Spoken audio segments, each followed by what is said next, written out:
Okay, guys, the next thing we're going to go over is the call handling modes.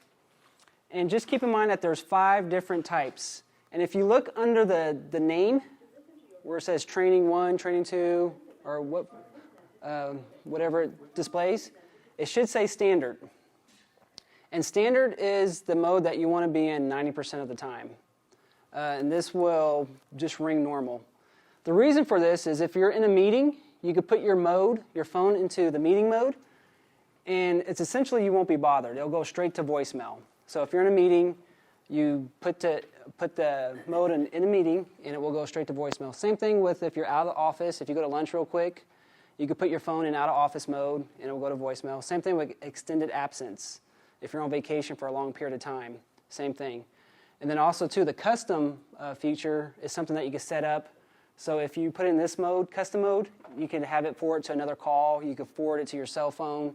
Pretty much however you want to route the call. Under custom. The really neat thing about this is that it integrates with your Outlook 2003. So if it says you're in a meeting on your calendar, it will put your phone in a meeting. If you're out of office, if you're on vacation, it will tell your phone that you're out of the office, and so all your calls will essentially go to voicemail. What if you don't want them to go to voicemail? Standard is the default setting. So the next step is we're going to put all of our phones in a meeting mode, and these are the steps to do it. So if you guys press the mode button, scroll down to meeting.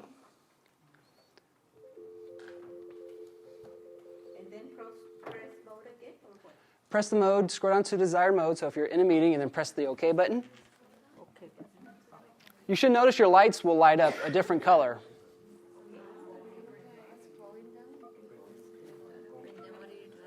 So to put it back into standard mode, you do the same exact thing. Press the mode button, go back, scroll up to the standard setting, press OK, and then you should notice the lights will disappear.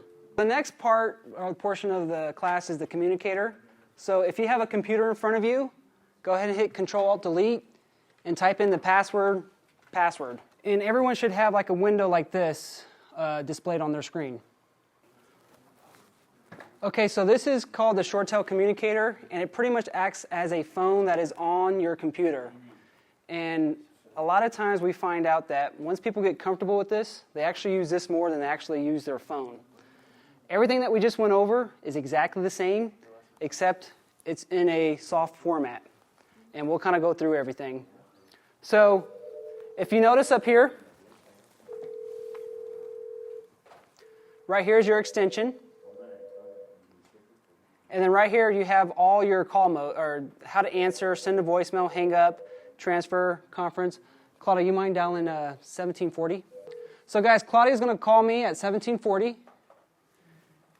And there's little indicators that will pop up. And I can answer it, send a voicemail. And also, too, I see the caller IDs right here. I can answer it, send a voicemail, hang up. I could transfer it. Hello? And here we are. Okay, does everyone remember the call modes? Like out of office, in a meeting. Standard in a meeting. Standard, yep. So if you look on the screen where it says standard, instead of using the phone, you can also do it here as well. Put it in a meeting, out of office, and it will automatically change your phone to that mode. And once you do it, look at your phone's lights. They should light up kind of like an amber color. So this way is a little bit easier to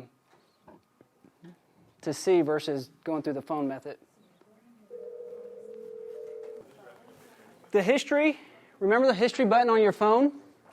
This is essentially the same thing, where you can find out who called you, who you called, and you can actually double-click, and it will call that person. The next one is the directory. Again, remember the directory button that we hit on the phone? This is a prettier view of it. So this will list all the users in alphabetical order, and you can just type, and it will come up. And there it is. The next one is the voicemail. So there's 3 locations that you will receive your voicemail. Your indicator light will be flashing. You'll get an email in your Outlook. And also, too, here you'll get a voicemail. So to play it, there's multiple ways you could just double-click it, and it will play through your speakers. Testing. Or if you look right here, there's like a little option. You could play via your PC speakers. So if you have a headset on or your computer, you can play that through there. Testing. It's a little lower, but same concept. Another thing you can do too, which is a neat feature, if it's a very urgent message that you need to forward it on, you can just right-click and hit forward. And then type the person that you wanted, so you can just type their name.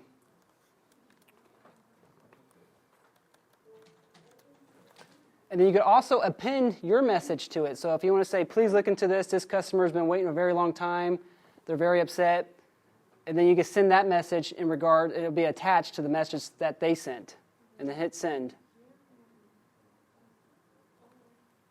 To record that little message about the Yep. person being upset, you hit that red button? So if you just want to forward the message, you just hit send. If you wanted to append to that message, you would hit the record. Go ahead and hit the record button and show them what happens. Do you have a speaker? Yeah. I do.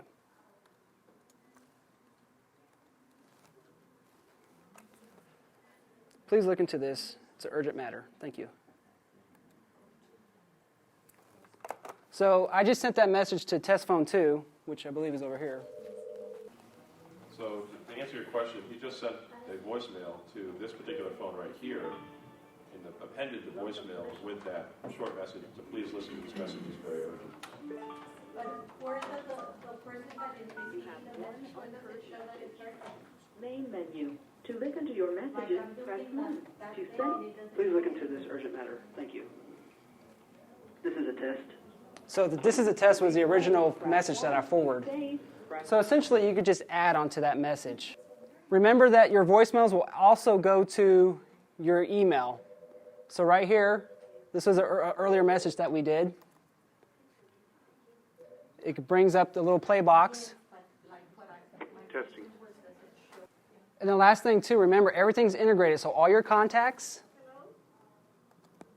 you'll be able to call them directly from Outlook. So let's say Bob Jones in this case. Right now I have the number at 1719 because it's an internal call. But let's say I had his home, cell, business. That would populate right here. Like business I have at 1719. So when I dial that, I can start the call. You can initiate a call right out of Outlook from your contact, so you don't have to look for the number and dial it. You can just dial it straight there and then talk to them. So that's another function that's pretty easy. So it goes to, you go to contacts, and for demonstration purposes, I just have 2. So let's say I want to dial Sally Sue. There's a little phone button that will be on your Outlook, and you just dial the number that you want. So in this case, it would be business, there would be cell, home, and so forth, and just hit start call. And it calls it automatically. So that way you don't have to actually look up the number, dial it. It just makes your life a little bit easier. Yeah. Eliminates a couple steps. Yep. Good deal. Any questions, concerns? So again, remember, next Wednesday night, Thursday morning, you'll have your new phones. Most of you will, at least. And again, we'll be around, so feel free to ask any questions. Well, thank you guys for your time. I know we went a little bit over, but have a great day, and best of luck on your new system.